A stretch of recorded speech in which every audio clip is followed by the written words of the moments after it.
যেসব ভাইয়েরা ভুট্টার ফল আর্মিওয়াম পোকা চেনেন না বা দেখলেও হয়তো জানেন না যে ভুট্টার ফল আর্মিওয়াম পোকার লক্ষণটা কি, এরকম যদি পাতাতে এরকম খাওয়া দাগ বা মল ত্যাগ করা দেখেন তাহলে বুঝে নেবেন যে এটা ভুট্টার ফল আর্মিওয়াম পোকা আক্রমণ হয়েছে। এই পোকা কিন্তু অত্যন্ত মারাত্মক।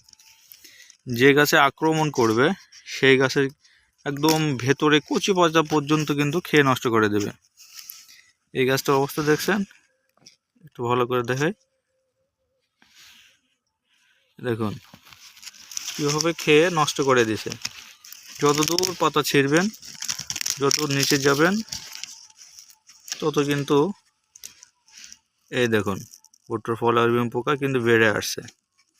এই পোকাটা মূলত সন্ধ্যার পরে বেশি আক্রমণ করে থাকে। আর এই পোকা দেখুন, পোকা কিন্তু বেড়েছে। এই পোকা কিন্তু ভুট্টা গাছের জন্য অত্যন্ত ক্ষতিকর একটা পোকা। আমি একটু দেখাই,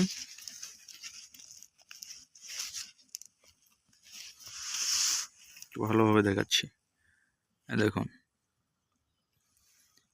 পোকা কিন্তু এটা আরো বড় হবে। এই পোকা পূর্ণাঙ্গ হলে কিন্তু ভুট্টা গাছের সব পাতা খেয়ে ফেলবে। এরা আস্তে আস্তে কিন্তু বড় হয়।